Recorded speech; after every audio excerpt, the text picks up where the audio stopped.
This is Who is Jesus Online, where we circumspectly inspect the circumstances surrounding the so-called Savior of the world, Jesus of Nazareth. Welcome.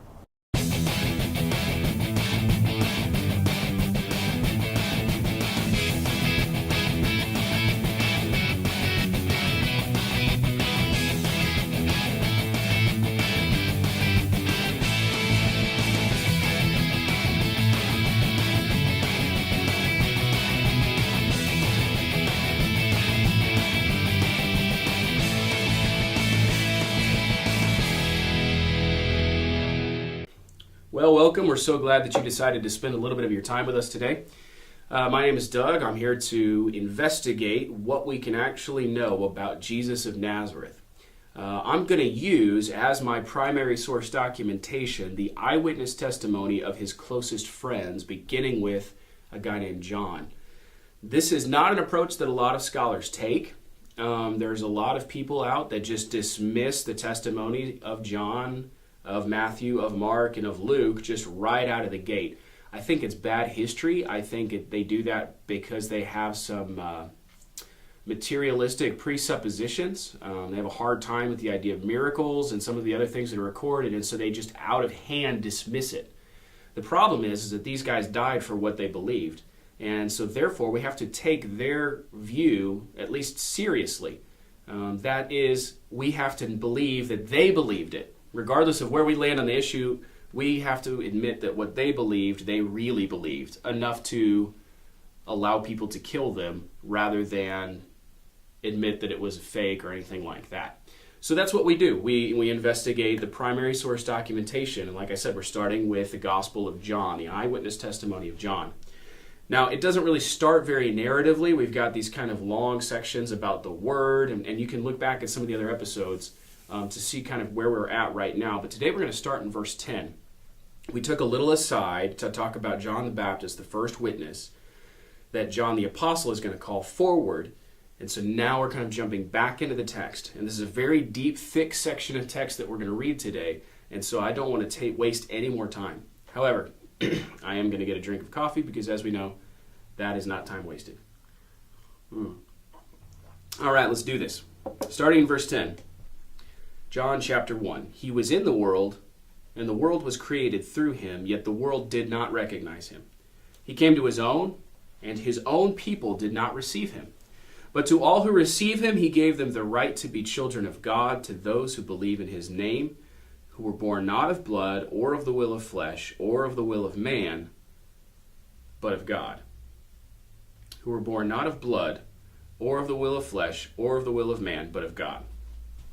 All right, so we have this next set of statements. It starts with this kind of reality statement that Jesus came, he, the Word, Jesus, was in the world, and the world was created through him. John's already said he believed that Jesus of Nazareth was the uncreated creator of the universe. So now he's saying, look, he built this place, he built this environment, he knows it down to the deepest detail, he put these people together, he gave them their personalities, and they didn't know it was him. It would be like an artist who somehow steps into his own painting, like maybe a Mary Poppins sort of thing, and the whole world didn't realize that he was the one who, had painted the space. Well, that's kind of what's happening here, only it's a much more real thing. It's less figurative. F.F. Bruce retranslates it like this. He was in the world, but the world, although it owed its existence to him, failed nevertheless to recognize him. This is kind of a sad reality, really. If you think about it, it's the rejection of the actual creator by the folks that he created. Now, we are accountable to at least the knowledge that there is a sovereign creator, and at least the knowledge that that creator has instilled in us a sense of right and wrong. We are accountable to that information because that information is available to anyone, anywhere on the planet.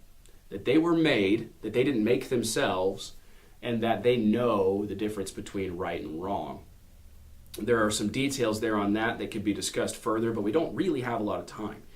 But just there's that sad thought that it's here he gave life to this, and the thing that he gave life to didn't recognize him, didn't notice. It's a sad reality.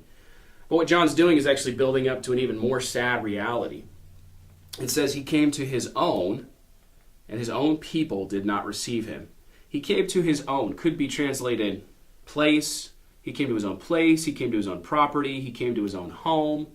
But the truth is that the God of the Bible chose the nation of Israel to work through them historically. He picked a people group to tell the story that he wanted to tell. I don't know why he picked them over anyone else. I don't think it had anything to do with them. I think it was entirely his decision. And he made a promise with the father of this people group, a guy named Abraham, that said that he was going to bless all the nations through this people group.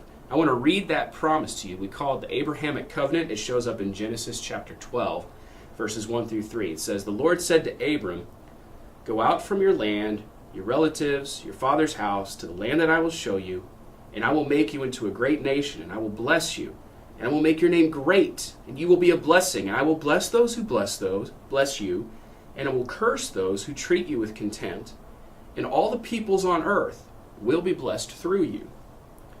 The created, sovereign owner of the universe chose a man, Abram, and made a promise with him that said, "I am going to take care of you. I'm going to give you a land, a people group, and a government, and then that group of people will be a blessing to everyone who is on the planet." That's a pretty amazing promise. What we read in the Old Testament is that God keeps his promise, and that he makes a couple of other promises or covenants with them along the way. The final covenant is what we find in the New Testament, that Jesus himself, the Creator himself, is going to come. And that's the blessing that everyone was going to receive. That would be for the whole world, but it would be through the lineage of Abraham. It would be through this people group. It would be in this geographical location. It's completely grounded inside history. And so the Jews are in a better position than anyone else on planet Earth to recognize the Messiah when he comes. He says he came to his own people. These are his people. He made this amazing promise with them to bless them and to make them great, and then he kept it. Now this is interesting because they just don't have natural revelation, nature to look at to know that God is who he is. They have an amazing list of ways that the Lord has enacted with their lives. He walked with them like no other nation. He gave them actual words from his mouth through the prophets. He gave them the law. He gave them wisdom. He gave them these acts of mercy and these acts of judgment, and was physically present with them in these instances that we call theophanies or appearances, as a pillar of fire or as a cloud. And these people were working with a supernatural force. And so of anyone on planet Earth, they should be the ones to receive him when he comes, not as a theophany, but as an incarnation, as a person, as a God with flesh. But the sad reality is, they did not receive him. So we've built up this kind of negative thing so far. And then, beginning of verse 12, it takes a turn. It's almost a poetical turn. It's that part in the story where things that are so dismal have hope. And so this is what it says. It says, "But to all," you can circle that, "who did receive him, he gave them the right to be children of God, to those who believe in his name." The but, that sad reality of rejection by the creation of the Creator, does not have to be our reality. It wasn't John's reality. John didn't reject him. And he's saying to anyone, to all, it doesn't have to be our reality. There is hope. See, God's purpose in sending Jesus was not to condemn us. We don't need Jesus for that. We can condemn ourselves just fine. God's purpose in sending Christ is instead to provide a saving, a spiritual birth for those who believe. Now look at all. Jews are included. Gentiles are included. It's not exclusive. Any Christian denomination or person that teaches that one ethnicity is better than another one is wrong. Straight wrong, because that is not what John taught. That is not what Jesus himself taught. But he gave them the right to be children of God. We have a spiritual birth. That's the metaphor, is that we were spiritually dead. And now we have to be spiritually born. So we're not talking in literal terms. We're not the literal children of God, meaning physical children of God. We are the spiritual children of God to those who believe in his name. That's the requirement. We have one requirement to become spiritually born, and that is to believe in his name. Now, why his name? Well, in the ancient world, his name is going to equal his totality, all of who he is, because that's what it meant for everyone else. Your name meant everything. That meant you as a person, your whole, all of it. And that's exactly what they mean. I think back to Lawrence of Arabia.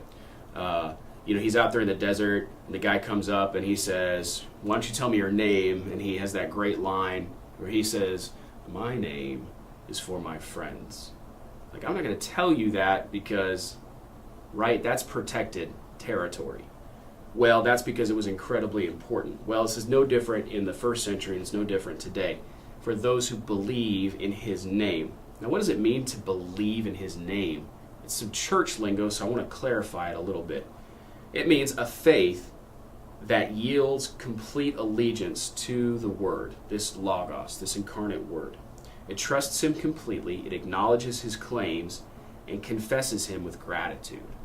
Now, that's not all it means, but it's more than just a belief as in a knowledge of the facts. There's this active trust involved. But you're saying, Doug, isn't this exclusive? Because essentially what I'm saying is that for all who believe in his name, they have the right to be children of God. Subtext, and everyone who doesn't believe in his name doesn't have the right to be children of God. Well, isn't that exclusive? Isn't that intolerant? Isn't that 1,000 other things that people hate about Christianity? Well, the short answer is, it seems like that. It seems like it's intolerant. It seems like it's unfair. That's a separate issue, not of this particular passage, but one that I just don't have the time to dig into today. So it seems that way. I think if you think about it correctly, really, it's a very fair way for God to act, and he can't act in any other way but fair. But I think I'm going to dedicate a couple of videos to just that idea that really, is Jesus really the only way to become a child of God, to be spiritually born? Well, that's what John is telling us. He goes on to say this: those who were born not of blood, meaning not of bloodline, not of ancestry, not of lineage, not of the will of the flesh, meaning you can't desire yourself into spiritual birth. You don't have any control over those kinds of things. That sense that you could be enlightened by your own will, that's what he's dismissing here. Or of the will of man. This could be translated man, father's, husband's will, meaning physical, okay? Meaning physical. There's not a physical birth going on here. We're not talking about a man deciding to impregnate his wife. That's not how you get born spiritually. The way you get born spiritually is through belief in Jesus, but of God, meaning Jesus is the vehicle, God does the saving work. The one requirement is that we believe in his name. Whew! There's a lot of stuff, isn't it? In a very short period of time, we've covered really a lot of dense theological topics, and there's more that you could read about any single one of these things. And we're going to be hitting these themes again, especially new birth, especially the world, the cosmos. Both of these things show up a lot in the Gospel of John, so we'll dig into them more as we go on. So, who is Jesus? He has come into the world that he created, and they rejected him. He was the spokesman, the prophet to Israel, the God throughout the history of Israel, and they rejected him. He is the pathway to spiritual birth and sonship of God. That's what we learn about what John believed, and I agree with him, about who Jesus of Nazareth was. Thanks for watching. Thanks for subscribing. Those of you that have subscribed to the channel, that's awesome. That's a really big deal, and I really appreciate that. And then also, if you haven't yet, come follow me on Twitter. @TheDougHurt is where you can find me on Twitter. Enjoy your Christmas blend or whatever it is that you still have left over, and we'll see you next week. Thanks.